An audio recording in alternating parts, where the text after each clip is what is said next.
Welcome back to That Time When. Matt Miller with you in Studio 4. This is the podcast series where I'm taking you through the archive of Trekzone, catching up on over 580 episodes, picking out some interviews that you might have missed or you might want to catch again.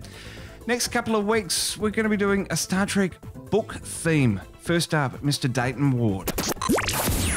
Taking you back through the library of Trekzone on Apple Podcasts, Spotify, Google Podcasts, and YouTube.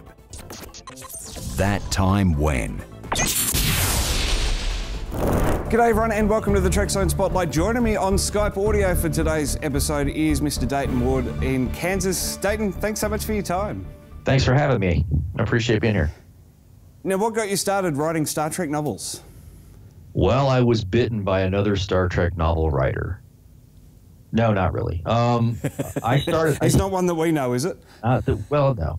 I started out.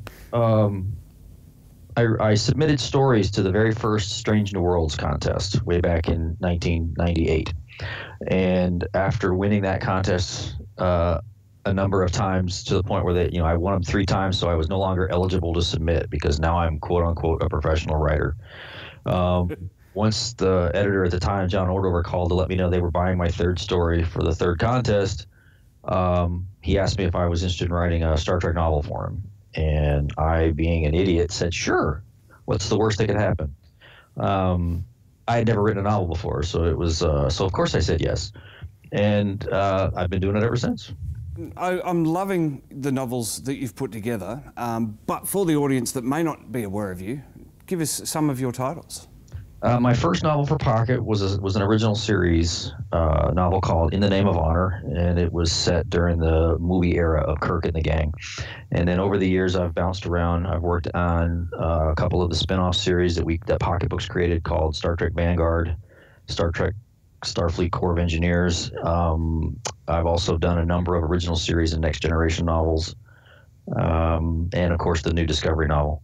Well, tell us about that Discovery novel, because I had a chat with David Mack, and he said it was an interesting experience because the series was so new, that media tie-in coordinator, a lot of people from CBS were involved in David's book.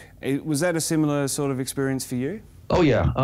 There were more people involved, and they were more hands-on than either of us were probably used to by this point. Both Dave and myself have been doing this for a long time, and we have a very good relationship with the editors at Pocket Books, and we have a very good relationship with the folks at CBS Licensing, and they sort of trust us to do right by the property, do right by the brand.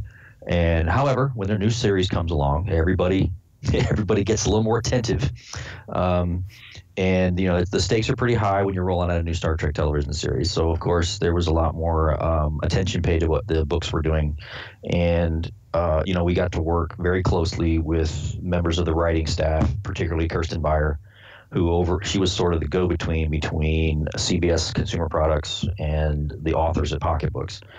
And so she was very involved in the development of the stories, meaning that we bounced ideas off of her. She made suggestions on where we could and couldn't go, what she'd like to see explored with these new characters, where the lines were drawn, I guess, and how far we could go astray or not at all, that kind of thing. So because the show was being developed at the same time, there were a lot more questions to be answered as far as, how would this character react in this situation? What's the relationship between these characters? We didn't have that knowledge that we have with Next Generation and the original series and the other classic shows. So in that regard, it was a lot more challenging. It was a lot more, it was closer to writing an original novel straight up than a tie-in. Are you watching us on YouTube? Click the link in the description to catch this interview in full now. Maybe you're listening to us on your favorite podcast app. Then beam over to our official watch page and click the link there.